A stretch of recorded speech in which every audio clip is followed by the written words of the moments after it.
El día de hoy vamos a hablar acerca de lo que es un potencial graduado, un potencial de acción y un neurotransmisor denominado GABA.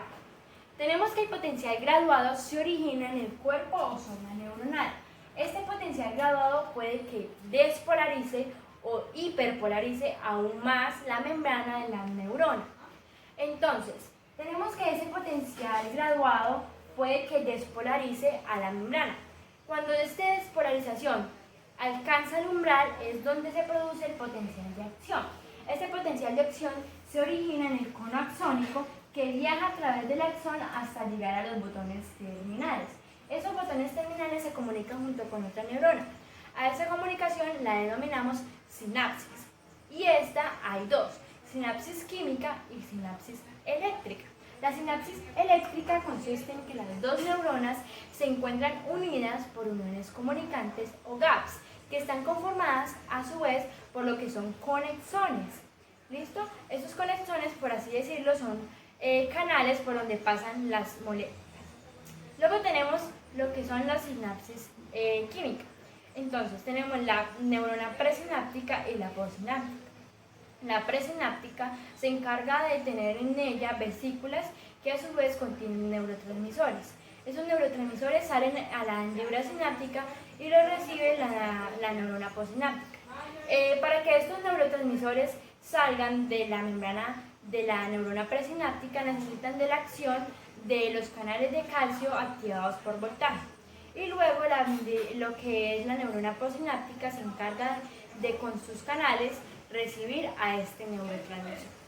Entonces, hablando de todo esto, vamos a hablar acerca del neurotransmisor GABA.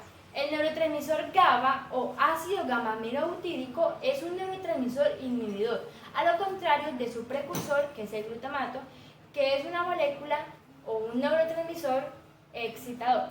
¿Qué quiere decir que el neurotransmisor GABA sea inhibidor?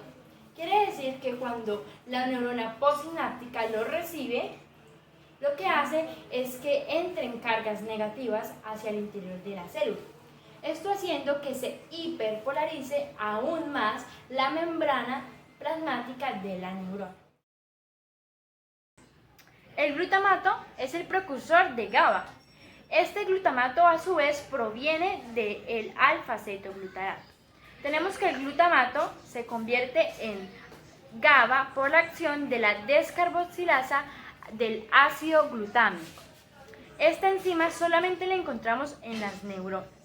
Este GABA se elimina a su vez por recaptación por los astrocitos o por ya sea la neurona presináptica. Este GABA se convertiría en succinato y el succinato, como hace parte del ciclo de Krebs, volvería a hacer ese ciclo y se convertiría en alfa-acetoglutarato para volverse a convertir en glutamato. En la parte del astrocito, como no puede tener en su parte interna lo que son neurotransmisores, lo convierte en glutamina y esa glutamina ahí sí se la transfiere a la neurona presináptica. El GABA se sintetiza a partir de la acción o de la descarbolización del glutamato. Esto es gracias a la acción de la enzima carboxilasa. Entonces, este proceso se lleva a cabo en las neuronas GABAérgicas del cerebelo, también en la médula espinal y en los ganglios basales. Entonces, ¿qué podemos encontrar en esta imagen? En esta imagen encontramos entonces la fórmula estructural simple y la fórmula molecular. La fórmula molecular es C4H9NO2 y su peso molecular es de 103.12 gramos por mol. Encontramos sistemas GABAérgicos en diferentes organismos y tejidos, como cuáles. Encontramos entonces en el epitelio respiratorio, en el cristalino de los ojos, también vemos en el útero, ovario, la tuba uterina, también encontramos acá hígado, estómago, intestino grueso, intestino delgado, también tenemos el páncreas y los testículos. Entonces, en general, ¿qué podemos decir?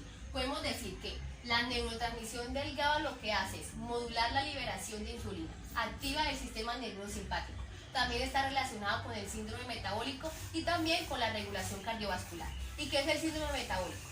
El síndrome metabólico hace referencia a los trastornos que aumentan la probabilidad de tener problemas cardíacos, también diabetes y derrames cerebrales. Un neurotransmisor inhibitorio obviamente también lo que hace es regular la actividad cerebral mediante la inhibición de las respuestas excesivas de las neuronas. Esto lo que ocasiona es una sensación de calma. Por esa razón, si está equilibrado y está actuando de manera correcta el GABA, ¿qué debe pasar? El efecto que esperamos es que se disminuya el estrés, disminución de la ansiedad, disminución de los pensamientos de miedo y también disminución de la posibilidad de adquirir un problema de salud.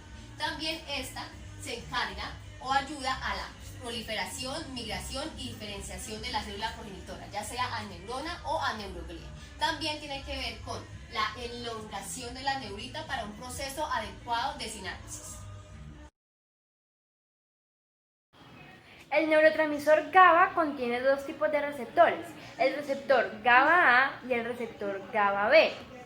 El receptor GABA-A es un receptor ionotrópico, quiere decir que permite el paso de iones hacia la parte interna de la célula. Contiene 5 subunidades, 2 alfa, 2 beta y 1 gamma. El neurotransmisor GABA se uniría a la interfase del alfa y beta.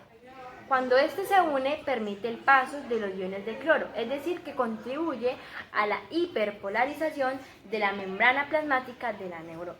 En cuanto al receptor GABA-B, al unirse al neurotransmisor, se comunica con una proteína G, es decir, que este tipo de receptor vendría siendo metabotrópico. Entonces, tenemos que la proteína G tiene 3 tipos de subunidades. Y la subunidad alfa es aquella que se comunica con el segundo mensajero y ayuda a la inhibición de la adelinato ciclasa, que esta permite el cambio de ATP a AMP cíclico. Entonces, vemos que este neurotransmisor unido al receptor GABA-B lo que permite es que el canal de potasio se abra y este potasio salga hacia la parte externa. Inhibe lo que es la apertura de los canales de calcio, es decir, que no entra iones con carga positiva hacia la parte interna de la membrana. También tener en cuenta la relación que existe entre este neurotransmisor y los trastornos psiquiátricos. Entonces, ¿qué es lo que pasa? Lo que pasa es que cuando hay una disminución de la concentración de este neurotransmisor, podemos ver que hay presencia o se relaciona con la esquizofrenia y también con trastornos de pánico. Cuando hay una actividad insuficiente de este neurotransmisor, podemos ver presencia de ansiedad y también de epilepsia. Lo que pasa con esta epilepsia es que se produce una descarga de alta concentración súbita y también hay sincronización de algunos grupos neuronales de algunas áreas de nuestro cerebro. Entonces no hay que lo inhiba, ya que como dije anteriormente, esta actividad de este neurotransmisor está en déficit. También este neurotransmisor se relaciona con algunos trastornos neurológicos del movimiento, como lo son el síndrome de Tourette y también la enfermedad de Parkinson. Hay algunos estudios que confirman que los pacientes que tienen la enfermedad de Alzheimer tienen niveles elevados de este neurotransmisor. También, ¿qué es lo que pasa? Lo que pasa es que cuando hay una disminución anormal de este neurotransmisor o las neuronas no están trabajando correctamente, puede dar origen al insomnio. Sin embargo, si hay concentraciones elevadas de este neurotransmisor, también puede dar origen a la parálisis de sueño. ¿Y qué es lo que pasa? La parálisis de sueño es cuando la persona se despierta y no puede moverse porque está paralizada. Ya con respecto a la farmacología, encontramos que existen 2 tipos, los agonistas y los antagonistas. Los agonistas en este caso serían los que están trabajando en conjunto con el GABA. Entonces tenemos, por ejemplo, la benzodiazepina, el barbitúrico y aquí también entra el alcohol. ¿Cuáles serían los ejemplos de la benzodiazepina? Sería el clonazepam y el diazepam.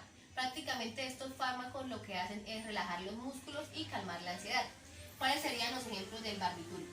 Sería el secobarbital y el fenobarbital. Estos actúan como antiepilépticos y ansiolíticos. Nos cuentan también que estos fármacos son drogas de abuso y por esa razón deben ser recetados por un profesional.